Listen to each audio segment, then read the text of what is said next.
Il est 18h30, bonsoir tout le monde. Vous regardez On n'est pas des pigeons, l'émission Conso, quel est canon? Au programme de ce soir, nous avons Annie. Les cartes de crédit ont une drôle de vie, même bloquées à la suite d'un vol, elles fonctionnent encore, ce n'est pas une blague et on va vous l'expliquer. Caroline. Installer un système d'alarme sans faire des saignées dans toute la maison, c'est possible. On vous présente un système qui fonctionne avec votre Wi-Fi. Michael. Eh bien moi ce soir je vous montre un procédé révolutionnaire pour enlever la coquille de cet œuf cuit dur en quelques secondes. Et quand je dis révolutionnaire et en quelques secondes, c'est révolutionnaire et vraiment en quelques secondes. Alors, Je vais vous parler du peer-to-peer banking, un système de prêt entre particuliers via Internet. Bon plan ou arnaque, c'est ce qu'on est en train de savoir. et puis il sera question de régime alimentaire basé sur le groupe sanguin.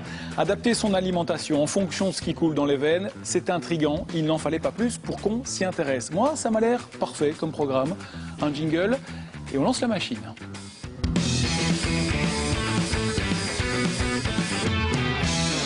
Et donc Annie, on commence avec une drôle d'histoire. Imaginez qu'on se fait voler sa carte de crédit et on fait opposition. Mais pourtant elle sert encore, c'est ça en gros. Eh bien, le problème, c'est ça, c'est que quand on a fait opposition à un fameux carte stop, on a l'impression que tout est fini, Oui. nickel, on a la paix, on est tranquille. Eh bien non, on va voir dans certaines circonstances que ces cartes de crédit, finalement, elles continuent à exister, elles vivent sa petite vie, pas partout, quelque part en France, et on va les voir, c'est au péage des autoroutes. Pourquoi, comment? Réponse avec Bernadette Goffinet, c'est parti.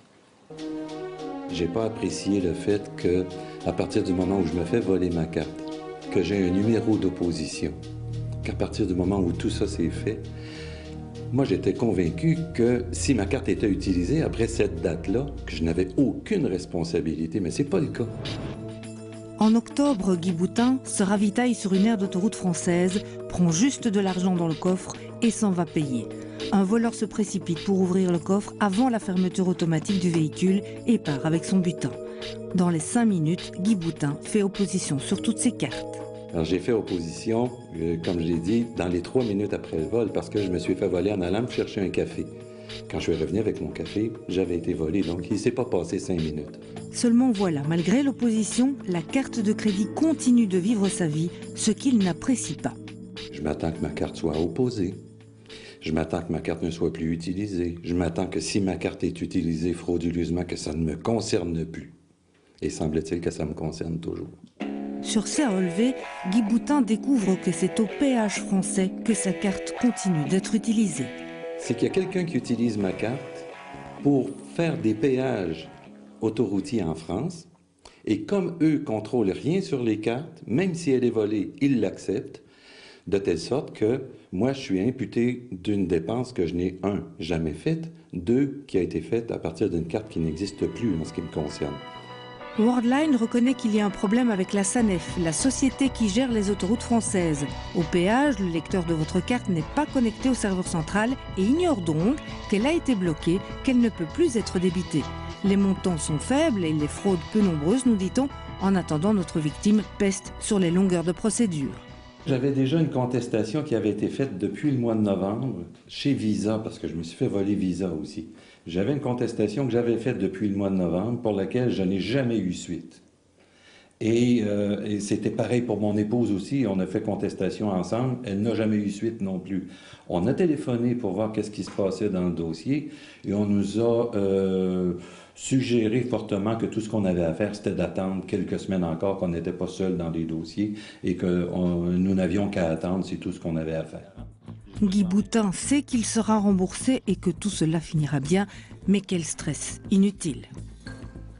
Alors il y a un slogan qui dit carte de crédit, Oui. pas de souci, il a du plomb dans l'aile sur ce coup-là. le Et slogan. oui, vous devez savoir qu'il y a différents types de transactions. En fait, il y en a deux grandes. Il y a les transactions qu'on appelle online ou offline. Online, vous devez, j'arriverai à le dire, valider par un code secret. Ça, c'est la plupart des transactions. Et puis, vous avez quelques transactions pour des montants peu importants, comme par exemple au péage en France, parce que ça n'atteint jamais des sommes faramineuses, même si ça fait toujours mal de les payer.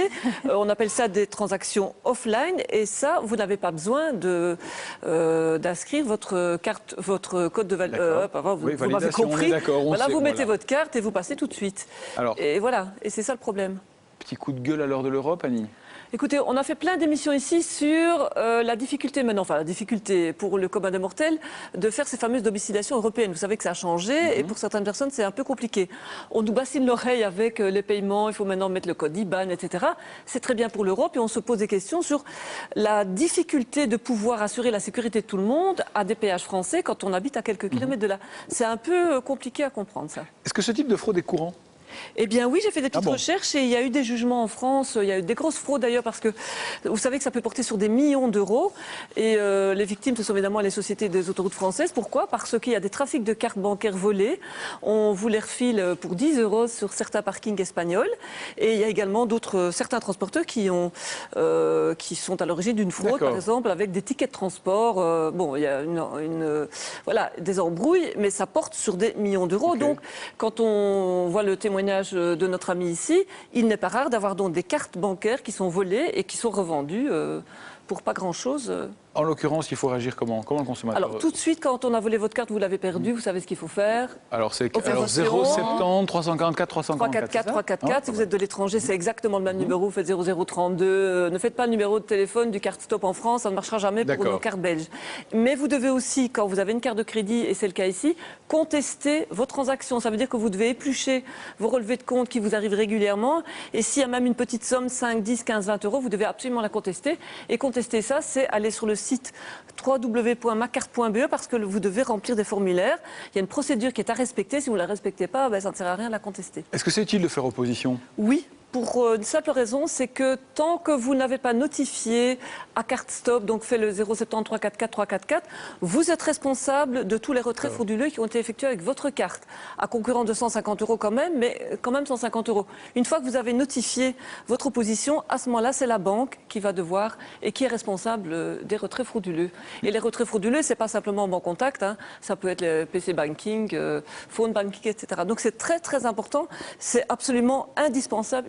Par contre, ce qui est bon de savoir aussi, il faut être évidemment prudent. Si on s'est fait voler la carte, de faire l'opposition rapidement, mais peut-être parfois de ne pas le faire trop rapidement, parce que si vous retrouvez la carte dans les 5 minutes qui suivent, c'est trop tard. Vous devez réentamer une procédure auprès de la banque pour avoir une. Oui, mais le problème, souvent on fait ça quand la carte est avalée, quand vous êtes en train de prendre de l'argent au guichet automatique, et souvent on a quand même vu malheureusement des gens attendre. Ça se fait le samedi par exemple. On va attendre lundi que la banque ouvre, et puis voilà, on a fait opposition beaucoup trop tard et on avait vidé le compte. On rappelle les numéros utiles, on voit les. Oui, 070 en cœur 344 344 et puis le site pour pouvoir contester les paiements, c'est www.macarte.be. Il y a donc une procédure à suivre. Il faut absolument remplir les formulaires ad hoc, sinon sinon, vous ne récupérez pas vos sous. C'est un peu embêtant. Merci Annie. Allez, il est déjà grand temps d'accueillir notre invité du jour. Frédéric Cornard est le créateur du site internet deal5000.be. Alors, on va essayer de comprendre de quoi il s'agit. Bonsoir. Deal 5000, dès la fin du mois, vous proposerez aux gens d'investir dans l'immobilier via le principe du crowdfunding. Avant toute chose, on rappelle ce qu'est ce principe du crowdfunding. Alors, le crowdfunding, c'est la finance participative. Ouais. Donc c'est l'occasion qui est donnée au public de pouvoir investir dans des projets, soit qu'il aime, soit des projets qui l'intéressent, et donc de pouvoir, de cette façon, de manière collective, réunir une somme. Alors ici, vous proposez d'investir dans l'immeuble via système. Concrètement, qu'est-ce que les gens vont acheter? Des maisons, des appartements? Des maisons, des appartements, demain des terrains. Il va effectivement y avoir pas mal d'offres sur Deal 5000 et qui correspondent toujours au contrat cadre et au fonctionnement, à savoir ne pas dépasser 100 000 €. Donc, mais on met combien? Les gens mettent combien la part? Sur notre site, c'est à partir de 3 000 €. À partir de 3 000 €, vous êtes propriétaire, vous êtes copropriétaire et vous avez effectivement des rendements. Et ça rapporte combien, justement? Allons-y. Ça rapporte brut 6,17% pour arriver à un net, parce qu'il y a des frais, évidemment. C'est une société, il y a des frais, pour arriver à un net de 4,17%. Est-ce qu'il y a des risques? Alors, les vrais risques, nous ne l'avons pas identifié, parce qu'un bâtiment qui s'écroule, fatalement, il est assuré. Les vrais risques n'existent pas, ne spéculons pas. Comme nous ne spéculons pas, il n'y a pas de problème de savoir, tiens, mais est-ce que mon rendement est basé sur un loyer? Et si je veux revendre mes parts à un moment? Alors, si vous voulez vendre vos parts, il y a des procédures qui sont bien définies, effectivement, dans les statuts de la société. À savoir, d'abord, vous avez proposé à vos co-associés de racheter votre part, avec pourquoi pas d'ailleurs une petite plus-value. D'accord. J'achète 3 000, je veux vendre 3 100, eh bien, ou 3 300, je fais du 10%, tout simplement. Donc c'est une manière d'investir en bon comme père une de autre, famille. quoi. On est d'accord. Vous allez rester avec nous et poursuivre la conversation en répondant bien sûr aux questions de Christophe Bourdon. Christophe qui nous rejoindra après la pause. Dans la seconde partie d'On n'est pas des pigeons, on installera une alarme à la maison pour moins de 500 € parce que c'est possible, mais alarme sans fil, technologie Wi-Fi oblige. Quelle est la garantie de sécurité ? Cette question, c'est un téléspectateur qui nous l'a posée, c'est Caroline qui répondra. Et puis depuis peu, Mickaël se lance dans la cuisine et découvre des choses chaque jour. Vous avez découvert quoi là maintenant ? Et on va faire partager cette grande découverte avec vous, comment écaler un œuf, comment éplucher un œuf cuit dur en quelques secondes. Eh bien restez, vous serez impressionnés.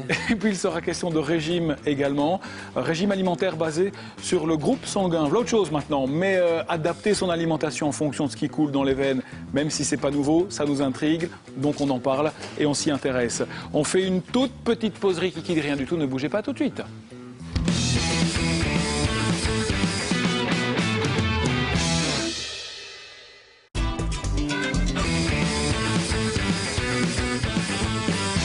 On n'est pas des pigeons, de retour avec le face-à-face. Ce soir, c'est Frédéric Cornard qui est l'invité de Christophe Bourdon, le créateur du site deal5000.be. Il a 3 minutes pour nous convaincre que c'est le bon plan finalement pour investir dans l'immobilier de façon rentable. Bonne chance. Merci.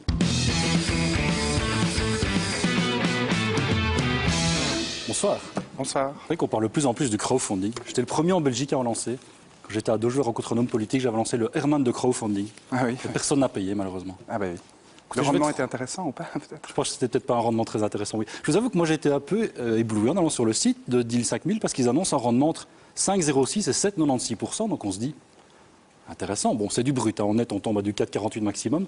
Ça reste plus intéressant qu'une banque. Mais est-ce que c'est vraiment garanti ? Est-ce que c'est un placement sans risque ? Bon, on va en parler maintenant. Vous êtes prêts ? Bien sûr, merci. Allez, top chrono.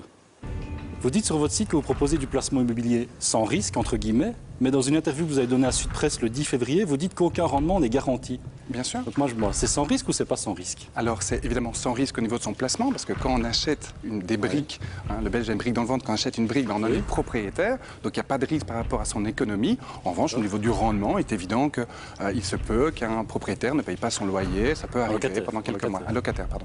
Oui, justement, allez, justement, c'est ça. Moi, je me dis, si le locataire ne paye pas, ça peut prendre 6 mois avant qu'il soit expulsé. Donc là, je ne touche rien. Alors, vous toucherez la partie, évidemment, du reste des loyers, mais il se fait que dans notre système, quand vous lisez sur le site du 4,17 de moyenne en rendement net, nous prenons déjà une réserve de 2 mois, en fait, de créance de non-paiement de loyer. Oui, la garantie locative, c'est ça ? Non, rien à voir. C'est vraiment dans l'exercice des 4%, vous avez 2 mois que nous ne comptabilisons pas. D'accord. Mais alors, autre question, si le locataire détériore le bien et que cette personne n'est pas solvable, qu'est-ce qui se passe ? C'est moi qui paye ? Non, c'est pas vous qui payez parce qu'effectivement, de nouveau, dans les frais, parce que vous avez des frais au sein d'une société, eh bien, il y a une assurance locative qui est prise par bien. D'accord. S'il y a des dégâts, effectivement, l'assurance interviendra. Alors pour un des biens proposés sur votre site, vous annoncez 5,60 de revenus bruts mensuels, moins 2,55% de dépenses opérationnelles annuelles.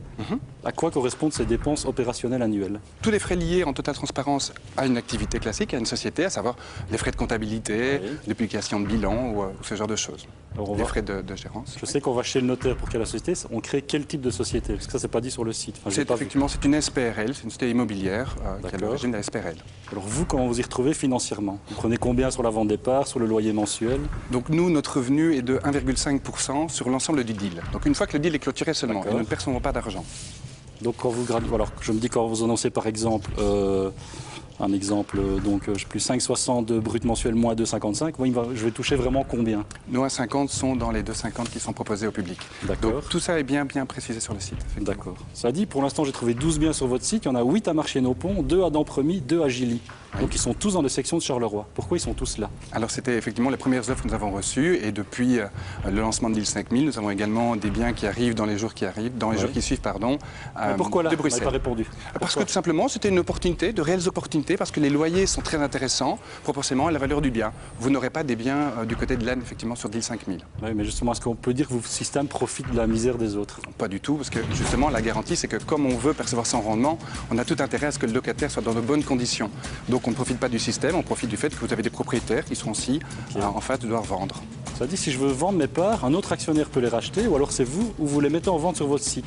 Est-ce que vous pouvez me garantir qu'elles seront rachetées à coup sûr? Absolument. Alors la séquence, effectivement, 1, l'obligation de d'abord présenter à ses co-associés. Ouais. 2, nous publions l'offre sur le site de Deal 5000 et selon un calendrier défini, Est-ce que j'ai une nous plus-value? achèterons. Est-ce que j'ai une plus-value? Alors votre plus-value, évidemment, elle sera calculée, elle sera proposée. Donc Top chrono. On va débriefer en voilà. plateau. Rejoignez Merci. votre place, monsieur. Annie. Donc si j'ai bien compris, vous créez des sociétés pour acheter les biens. Donc les gens qui investissent, on est des actionnaires. Oui. Ça veut dire que c'est la société qui est propriétaire, on est d'accord du bien. Alors il n'y a pas de risque, mais s'il y a une faillite de la société, les actionnaires, ils l'ont dans l'os, comme on dit? ah bah, il serait complètement responsable. Mais s'il y a faillite, justement. il faut qu'il y ait malversation. Enfin, vous connaissez Oui, tout enfin ça bon. très bien. Mais vous avez toujours le bien. Donc avant que le bien, si la société doit faire faillite, on ne voit pas très bien pourquoi, mais si elle doit faire faillite, elle a cette valeur du bien. Oui, Donc enfin, si la actionnaires seraient société est couverts. mal gérée, vous savez quand même bien qu'il ne faut pas simplement... Bien sûr, on de la parle d'une fraude pour vingtaine faire de la pièces faillite. comptables par an qui sont l'encodage des loyers ou ce genre de choses. Alors Qui propose les biens sur lesquels on investit? Donc c'est notre société. Donc vous avez entre autres Alain Mailleux qui s'occupe de vérifier les offres. Donc Deal 5000, c'est quand même 4 personnes. Et personne ne vient vous proposer des biens ou un particulier ne peut pas vous proposer un bien qu'il aimerait acheter en crowdfunding? Eh bien, c'est assez amusant parce qu'il y a 2 jours, il y a une personne qui nous a contacté qui est propriétaire de biens et qui désire effectivement les mettre sur notre plateforme pour les vendre, alors qu'ils sont déjà loués simplement pour avoir moins de complications et pour avoir nos services qui sont mutualisés, donc des coûts inférieurs. Deal 5000, ça existe si vous voulez investir d'une autre manière. On est d'accord. Merci d'être passé sur ce plateau, d'avoir joué le jeu. À bientôt peut-être. Merci de vous avoir reçu.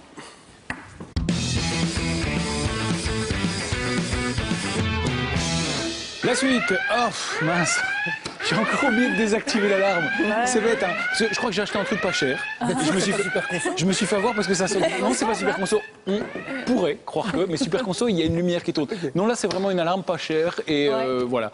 En même temps, je ne sais pas trop ce qu'il faut acheter sur le marché. On me dit qu'il y a un truc Wi-Fi qui vient de démarquer. Il y a un truc Wi-Fi qui vient de débarquer, c'est ce que propose la société Verisure, qui veut que chacun puisse avoir chez soi un véritable sentiment de sécurité. Et donc les systèmes qu'il propose font à la fois système d'alarme, surveillance à distance et incendie. Donc alarme incendie, on voit bien, et puis surveillance à distance, c'est le genre de truc que j'aime pas trop, mais ça permet de surveiller quand les enfants rentrent de l'école, si la femme de ménage fait ses heures, etc. Bon, après, chacun Surveille ce qu'il a envie de surveiller. Oui, voilà, on est bien d'accord. Alors vous le disiez, ça fonctionne avec le Wi-Fi, et c'est vrai que le Wi-Fi, on en a quasiment tous un chez nous aujourd'hui, donc pourquoi pas l'utiliser pour ça aussi. C'est pas très cher. Maintenant, on s'est demandé, est-ce que c'est vraiment efficace et sécurisé? Oui. Eh bien, on va regarder un petit reportage de Corinne Gerbinet, et puis on en reparle, regardez. Voilà.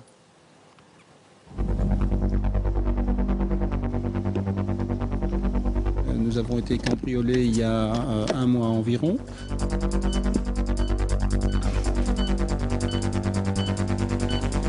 Le système a fonctionné tel qu'il devait fonctionner. En déant le quart d'heure, tout le monde était là, ce qui fait que les voleurs n'ont pas eu beaucoup de temps pour visiter la maison. Et donc ils n'ont pas non plus emporté grand-chose. Les vols se multipliant dans le quartier, ça faisait longtemps déjà que Philippe Zerbruins songeait à faire installer une alarme. Alors quand on lui a présenté ce nouveau système, plusieurs arguments l'ont convaincu. D'abord, il y avait le prix qui n'était pas très important. Le matériel en tant que tel ne coûtait pas cher. Le système en soi, sans fil, ce qui permet de ne pas devoir forer trop dans la maison. Et ensuite, aussi le fait qu'il n'y a pas de sirène extérieure. Parce que dès qu'il y a une sirène extérieure, il y a un tas de démarches à faire auprès de la police, etc. On ne peut pas installer comme ça un système d'alarme. Bref, un système simple et pas cher. Le kit de base s'affiche à 500 €, auquel il faut quand même ajouter un abonnement mensuel de 25 € minimum pour bénéficier des services d'une centrale d'alarme. La centrale vous alerte en cas de déclenchement du système et envoie par exemple un patrouilleur sur place si nécessaire. Elle reçoit aussi les photos prises automatiquement par votre alarme en cas d'intrusion. Mais une alarme sans fil est-elle vraiment sûre? Quelles sont les garanties contre le piratage du Wi-Fi? Oui, le nom de code c'est Pigeon.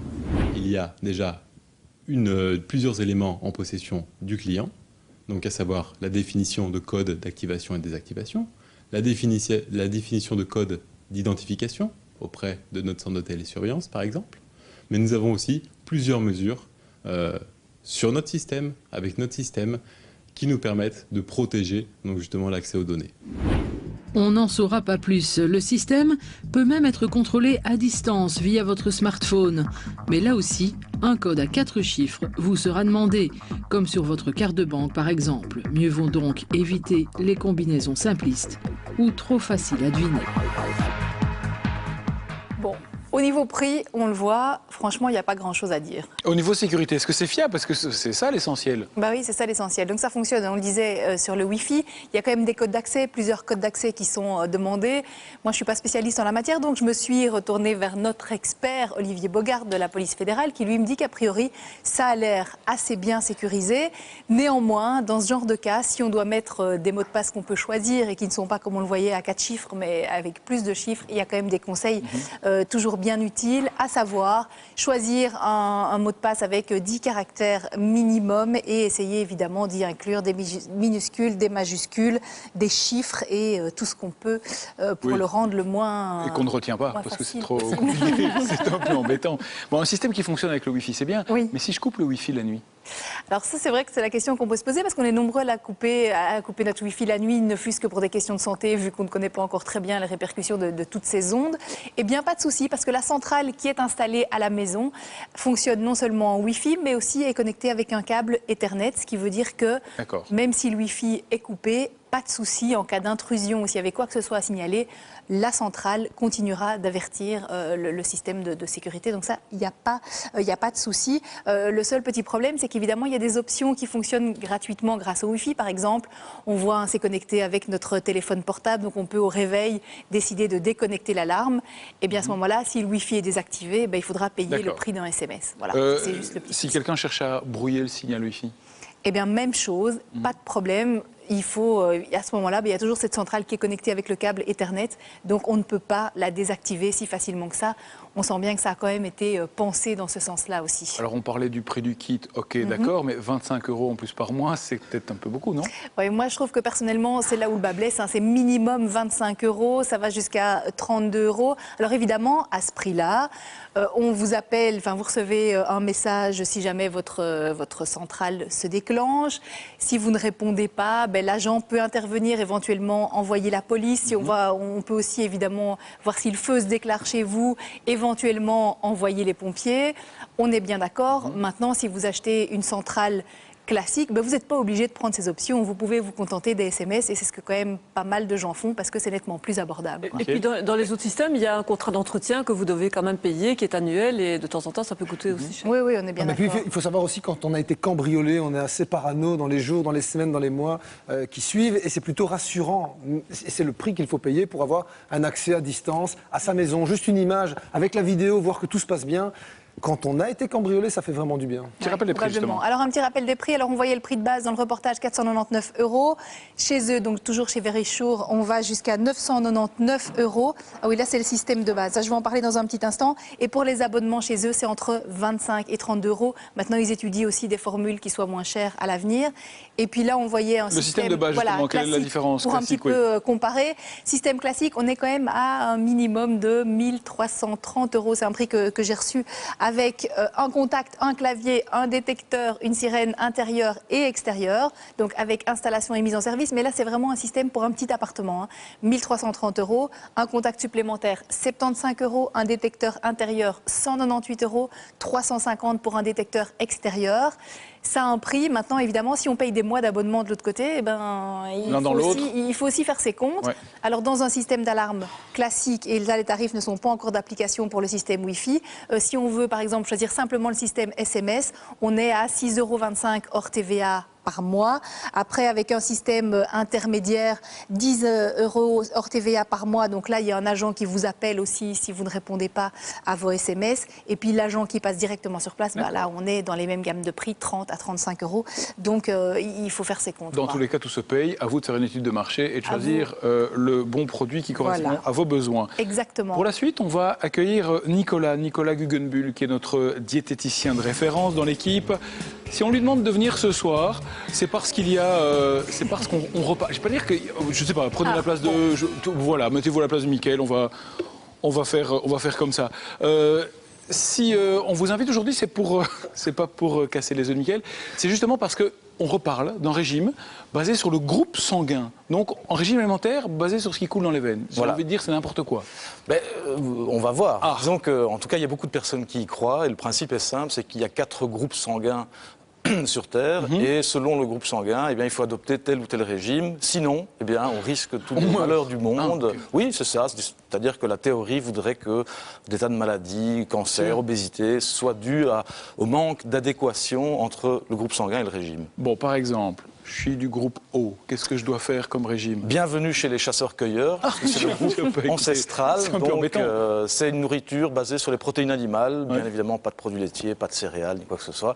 Donc, c'est assez rétréci. Ça veut dire qu'il faut aller dans les parcs et tirer les lapins et voilà, les par chats exemple. en ville. Mais c'est le chasseur. Voilà, on est d'accord. Je ne sais pas s'il y a quelqu'un du groupe A, par exemple. Oui. Ah ben voilà, le groupe A, donc là, c'est l'époque agraire. C'est un régime végétarien, mais strict. C'est pratiquement que des légumes, un tout petit peu de céréales et rien d'autre. S'il y a quelqu'un ça doit être mortel, hein. Mortel d'ennui, ça va, mais mortel d'ennui. Oui, c'est ça que vous voulez dire. Groupe B. Alors, Groupe B, c'est le groupe dit nomade, c'est celui qui est le plus large, donc c'est le seul à pouvoir consommer des produits laitiers, mais pas de blé par exemple. D'accord. Et puis le groupe AB, c'est entre le régime A et le régime B. Michael, vous êtes ? Voilà, ok. Donc si tu as un problème là et que tu vides ton sang, on sait pas vous devez savoir qu'en cas de problème, ils vont de toute façon refaire.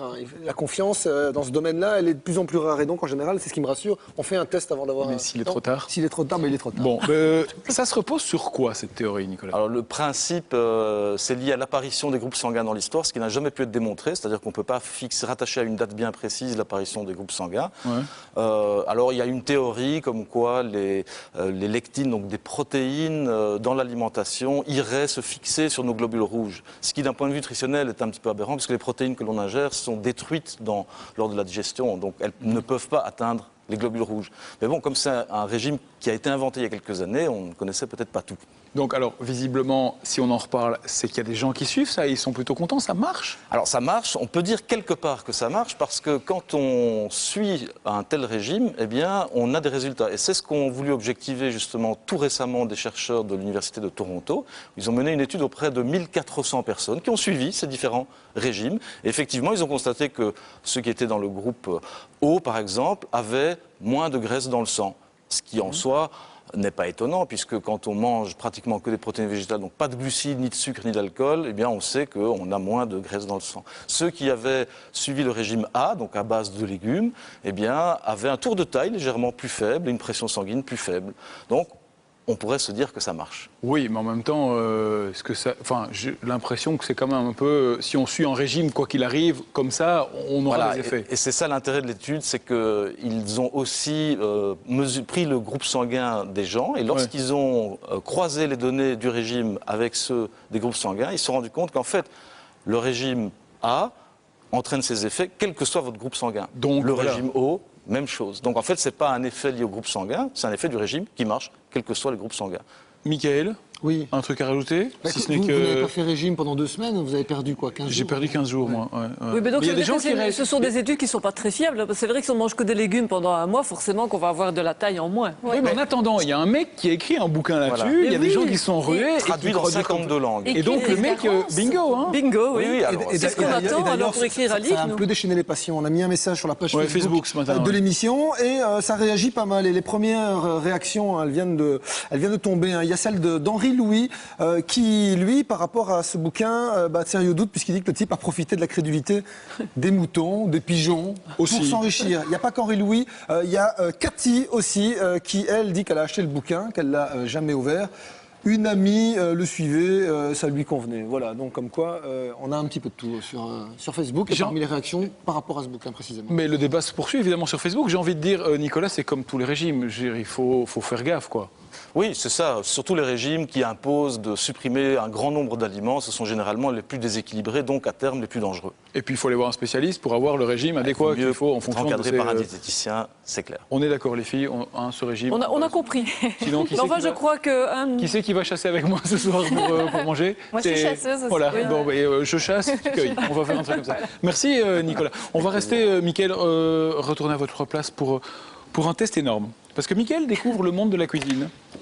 Et ce soir, on a droit à un truc, effectivement, je le disais, énorme. C'est un peu comme la série des Martines. On a Mickaël, découvre la... Mais ce soir, on a un œuf appelé, mon petit bonhomme. Oui, mais en même temps, j'ai des preuves, Sébastien. Ah, Il y a un peu plus d'un mois, j'ai trouvé sur Internet une recette qui vous permettait de fabriquer un petit gâteau dans un mug et de le cuire en une minute au micro-ondes. J'ai testé. On vous a pas ça a cru. marché. Et ça marche. Ça a marché. Il y a quelques semaines, j'ai trouvé sur Internet une méthode pour mettre facilement la housse de couette. Non, la couette dans la housse de couette. Oui. J'ai testé. On n'y a pas cru. Ça a marché. Oui. J'ai déjà testé sur Internet des méthodes pour rencontrer la femme de ma vie. Ça n'a pas marché. Non. Mais ce soir, je vous montre une méthode incroyable, Sébastien, pour écaler les œufs. Écaler. Oui, on dit, alors je vais pas faire le malin, on dit écaler, on dit pas écailler. Je pensais qu'on disait éplucher, mais non. Et vraiment, l'action d'enlever la coquille de l'œuf quand il est dur, évidemment, ça s'appelle bien écaler. Et vous vous intéressez aux œufs maintenant, c'est dingue, on aura tout vu. Hein. Pour tout vous avouer, comme pour tous les autres, toutes les autres méthodes que je vous ai présentées sur ce plateau, ça part toujours d'Internet. Une vidéo qui fait le buzz. Et depuis quelques semaines, il y a une vidéo qui fait le buzz sur les réseaux sociaux. Eh bien, c'est une vidéo qui vous apprend comment écaler un œuf facilement, mais de façon plutôt incroyable. Et cette façon révolutionnaire d'enlever la coquille, elle évite justement d'abîmer l'œuf. Alors, je ne sais pas ce que vous en pensez, mais quand vous devez enlever la coquille d'un œuf, en général, est-ce que c'est une tâche facile? Pas gai. Ça dépend, œuf ou œuf. Hein. Il y en a, ça va tout seul. Il faut déjà qu'il soit bien froid. Il faut qu'il soit bien froid et pas aussi. Et ça prend du temps. Oui, vous allez dire, on le trempe dans l'eau froide, ça sera molli. Mais non, Sébastien, si on en parle sur le plateau de cette émission et si je vous dis que ça a fait le buzz, c'est vraiment parce que le procédé, il est révolutionnaire. Alors, j'ai besoin de vous, Sébastien. Vous allez me servir de cobaye. On va lancer un chrono parce que je suis vraiment curieux d'avoir une notion du temps quand vous allez, de façon tout à fait classique dans un premier temps, enlever la coquille de cet œuf. Allez-y. Il n'y a pas de blague, sûr. Faites-moi confiance. Je fais quand même confiance. Alors, on va lancer le chrono. Quand le chrono est prêt, voilà, allez-y. C'est quand vous voulez. Ah, ça, c'est votre procédé. Ah oui, voilà, ok. Ouais. Oh, il se débrouille pas mal. C'est pas mal. On va l'engager. Mais non, j'ai toujours fait comme ça. Ouais, c'est pas mal. Oui, mais voilà, je vais vite et donc je l'abîme un peu. Voilà, bien sûr, vous voulez aller vite, comme on voudrait aller vite quand on a envie de faire. Voilà. Bon, alors montrez bien la caméra à quoi ça sert. Mais non, ça ressemble à ça. Non, mais allez-y, on voit pas très bien. Montrez. Si, tout abîmé votre œuf. Oui, il est tout abîmé. C'est pas de ma faute. Vous l'avez mal cuit aussi. C'est quelle idée de mettre tout le jeu dans le fond. On a mis 18 secondes. Oui. Alors, à mon tour maintenant de vous montrer comment écaler un œuf version Internet. Alors, je vous montre, je vous explique après, on va quand même lancer le chrono, mais je vous explique après parce que ça va aller vraiment très... Il tourne, alors. Il tourne, non, attendez. Attention, oh là, carrément. Attention, gros plan. Hop, clac. Regardez, on fait ça, hop. Puis on fait ça, hop. Regardez, hop. Qu'est-ce qu'on fait? Regardez.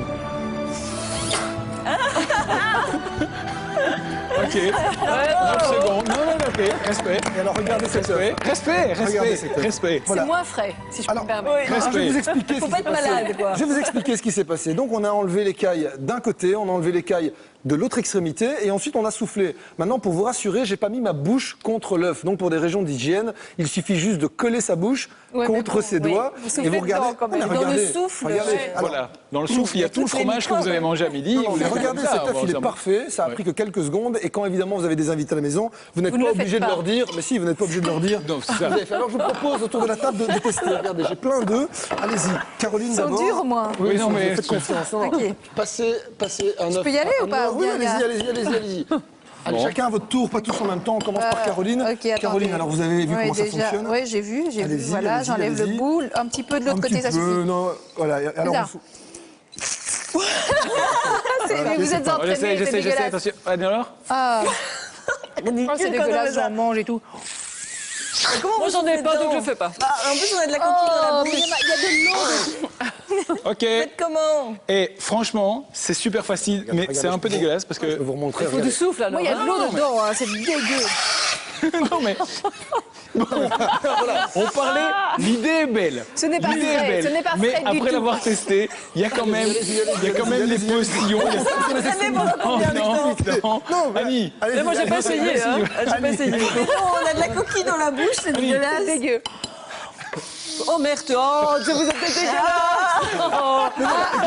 Quel salopard. Regardez, c'est honteux. Ce que vous voulez, si on vous en parle, c'est parce que cette vidéo, évidemment, elle a fait le buzz, elle a circulé sur Internet. Voilà, bravo. C'est pas nouveau, ça fait même des années que la vidéo et que les vidéos existent sur Internet. Il y en a vraiment des centaines, tout le monde essaye. C'est assez comique.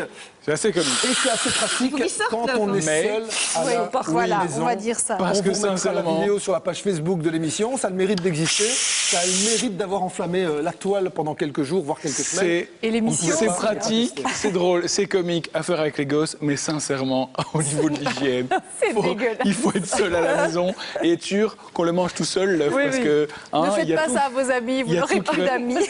Sauf si vous voulez. Voilà, et surtout, ne faites pas ça à vos amis. Oui, alors ça se fait avec un œuf dur, évidemment, Oui, on bien est sûr. d'accord. Bon, si vous avez encore des vidéos comme ça, je les garde.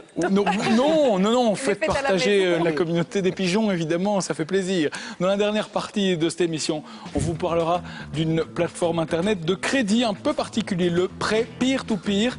C'est un prêt sans banque, de particulier à particulier. Aucun site en Belgique ne propose ça. Faut-il dès lors se méfier de ce genre de prêt? Réponse dans quelques minutes avec Anne-Laure. On s'arrête quelques secondes, ne bougez pas, à tout de suite. Fais gaffe, non, attention.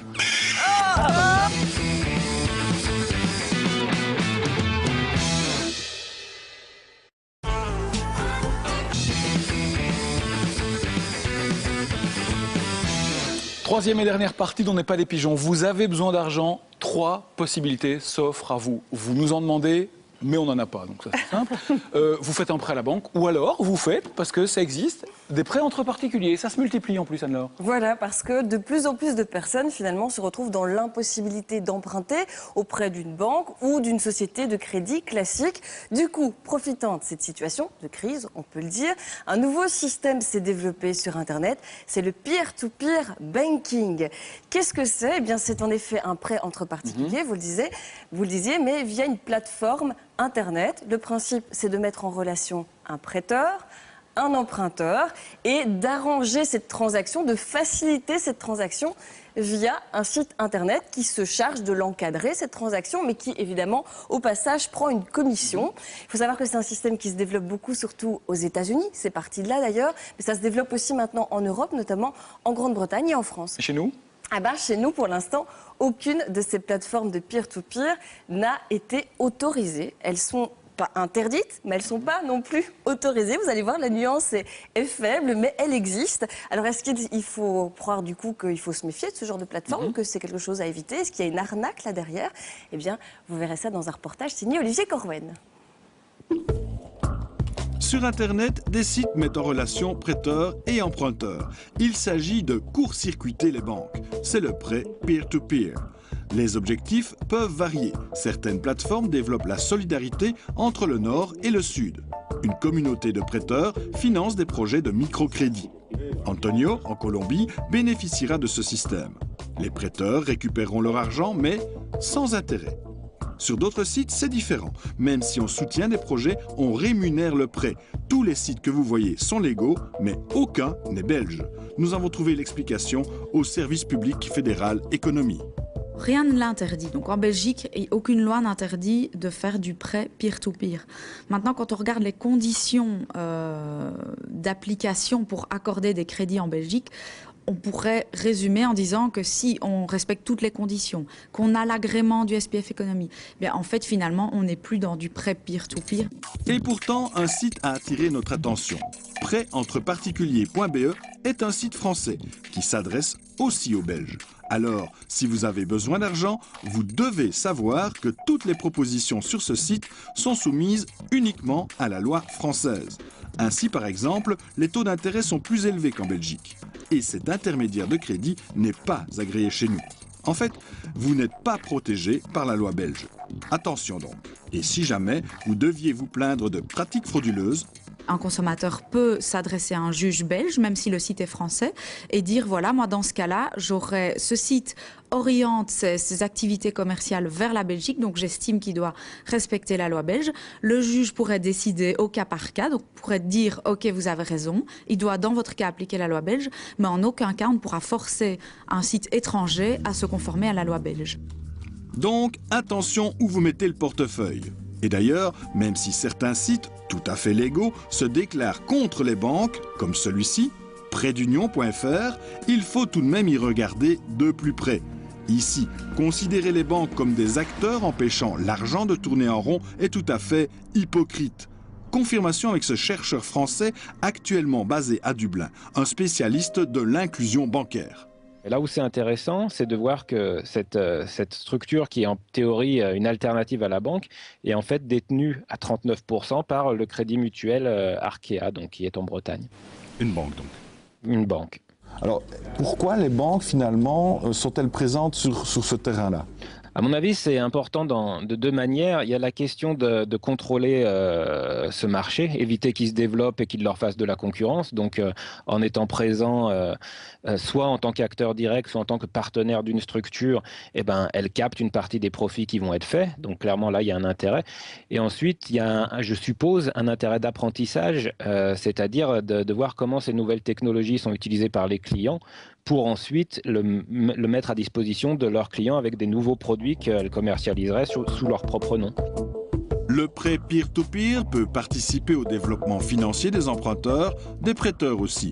Mais la banque, semble-t-il, est toujours présente. Dans tous les cas, attention, quand c'est trop beau pour être vrai, c'est que c'est vraiment trop beau pour être vrai. On restera là-dessus. Une fois de plus, le mot d'ordre, c'est méfiance, Anne-Laure. Méfiance, oui et non. On l'a vu finalement, ces sites de peer-to-peer, ils ne sont pas reconnus par la réglementation belge. C'est pas pour autant qu'ils fonctionnent mal et que finalement, ils n'ont pas prouvé leur efficacité à l'étranger. Ils fonctionnent bien, il y a plein de gens qui sont très contents de leur système. Mais la réglementation belge ne l'autorise pas, ce qui veut dire qu'en cas de problème, vous l'avez vu dans le reportage, eh bien, il faudra introduire un recours. Évidemment, le juge, ce recours va être accepté, mais maintenant, pour qu'il y ait réparation, ça va être une autre paire de manches. Et Annie, oui, parce que s'il faut condamner des gens en France, les Français ne vont pas s'incliner devant le tribunal, un jugement belge, et donc il faudra faire une procédure qui va coûter assez cher. Donc finalement, c'est un petit peu peine perdue. C'est quoi les avantages du système peer-to-peer, comme ils disent Peer-to-peer. L'avantage du système, il est clair, c'est qu'on évite de passer par une banque et que donc on peut obtenir un prêt plus facilement. Attention, parce que quand même, certaines plateformes vérifient que vous n'avez pas déjà souscrit des crédits de manière exagérée par rapport à vos revenus. Donc il y a quand même parfois un contrôle au niveau des banques. Par contre, vous pouvez bénéficier parfois de prêts de taux d'intérêt avantageux. Donc ça peut être une bonne chose. Et du côté du prêteur, eh bien, ça devient finalement un nouveau type de placement, un nouveau type de produit financier puisqu'il va toucher un intérêt sur une somme qu'il a prêtée. Donc ça peut être un retour sur investissement quelque part. Oui, mais c'est risqué. Le gros risque, c'est quoi dans un prêt de particulier à particulier? C'est évidemment que la personne, l'emprunteur, ne rembourse pas. Ceci dit, c'est toujours le cas, même quand on ne passe pas par une plateforme de peer-to-peer. Alors il y a quand même... Ces plateformes ont quand même mis en place quelques règles pour limiter les risques. Par exemple, un prêteur, imaginons quelqu'un qui a 25 000 € à prêter, c'est pas mon cas, je vous le dis tout de suite, il va pas pouvoir prêter 25 000 € à une seule personne, il va devoir diviser son capital et prêter à plusieurs emprunteurs. Donc par exemple, 5 fois 5 000 €. Ça, c'est possible. Et même chose, si je veux emprunter 20 000 €, je ne vais pas pouvoir emprunter 20 000 € via ces sites de peer-to-peer à une seule personne, à un seul prêteur, mais je vais devoir passer par plusieurs prêteurs, ce qui limite déjà un petit peu les risques. Ceci dit, je vous le disais, les prêts de particulier à particulier sont quand même risqués. Donc si vous empruntez même de l'argent à la famille, à un ami, vous devez vous rappeler qu'il faut toujours un écrit, il faut toujours des traces avec le plus de précision possible sur les conditions de l'emprunt, le taux, la durée, tout ça est vraiment important. Vous pouvez même faire un acte authentique chez le notaire si, là il faudra évidemment payer une petite somme d'argent, mais un écrit suffit s'il est signé de parties. Et encore avec ça, on n'est pas sûr parce que si l'emprunteur ne paye pas, vous devez faire une procédure et c'est la croix et la bannière. Vous connaissez les lenteurs et ça coûte cher aussi de faire une procédure et d'avoir un jugement qu'on va pouvoir exécuter contre quelqu'un qui est encore solvable au moment où il sera rendu. En cas de prêt particulier à particulier, est-ce que le prêteur peut appliquer un taux d'intérêt comme dans les banques? Oui, tout à fait. Alors le prêteur et l'emprunteur peuvent décider d'un taux d'intérêt sur cette somme d'argent ou de décider qu'il n'y a pas de taux d'intérêt aussi, tout simplement. Mais attention, si on fixe un taux d'intérêt, il ne peut pas évidemment dépasser certains plafonds. Il faut que ça reste un taux d'intérêt raisonnable. Si un prêteur vous propose un taux d'intérêt de 27%, évidemment, il n'est pas dans la légalité parce qu'il profite finalement de l'ignorance de l'emprunteur et devant un juge, l'emprunteur aura évidemment gain de cause et devra rembourser au taux légal qui est pour l'instant, je crois, de 2,75. Est-ce que ce genre de prêt fait concurrence aux banques? Alors, ça prend de l'ampleur comme système. De là à dire que ça fait concurrence aux banques, non. On n'y est pas encore, même si aux États-Unis, ça marche très bien. Par contre, ce qui est intéressant de constater, et on l'a vu aussi un peu dans le reportage, c'est que les banques commencent à s'intéresser au système. Pourquoi? Parce que ça leur permettrait de diversifier leur offre de services, mais aussi de placement. Puisque je vous l'ai dit, ça pourrait constituer un bon placement financier pour certaines personnes qui ont de l'argent qui dort sur des comptes en banque. Michael, vous avez 20 000 € à me prêter? Non, Sébastien, ok, vous mais non plus. Donc on va se débrouiller comme ça. On est d'accord. On retient que ça existe. Ouais. Mais que c'est voilà. Moi je dirais en conclusion, attendez que le système arrive en Belgique, ça pourrait arriver un jour qu'il y ait une base légale belge là derrière, ça va vous protéger. Et puis continuez à faire attention quand vous prêtez de l'argent ou que vous empruntez de l'argent à un particulier. Voilà, faites un papier et attention aux arnaques sur Internet aussi via Facebook. Et écrivez le montant en chiffres et en lettres. Ah, oui, c'est pas comme les jeux, mais il faut absolument écrire. Si vous avez des réactions, des commentaires, des bons plans, n'hésitez pas à nous les formuler également via la page Facebook de l'émission ou via le site internet rtbf.be/pigeon. Demain, toute l'équipe sera au tapis. Tapis, moquette en laine, bambou, encore en lin, peu importe. Ce qu'on retiendra, c'est que ça coûte cher, mais c'est très très beau, c'est très très doux, mais c'est un peu cher quand même. Des tapis haut de gamme fabriqués en Belgique. On ira visiter l'atelier. Gros plan aussi sur les appels en PVC. C'est l'appel téléphonique dont la note est réglée par la personne qui est appelée. PCV, pas PVC, c'est le châssis. C'est de la matière. C'est la personne qui est appelée, contrairement... Enfin voilà, vous avez compris quoi. Mais est-ce qu'on utilise encore ces trucs-là qui finalement... Et puis est-ce que c'est solide le PVC? Enfin non, enfin on sait... Voilà. Et puis après avoir lu les étiquettes, on n'est pas des pigeons, on se lance dans une autre grande aventure. On a décidé de peser les aliments. Est-ce qu'il y a bien 250 grammes de petits pois dans une boîte de petits pois de 250 grammes? Je sais, c'est une question qui vous perturbe, nous aussi. C'est pour ça qu'on a décidé d'y répondre. PCV, je vais me mettre ça en tête pour demain. Page du châssis, on est d'accord? On est d'accord. Vous me rappellerez? Ok. Je vous rappelle. Mais non, vous me rappelez en PCV. C'est vous qui payez, oui. Oui. Ok. Demain. Bonne soirée.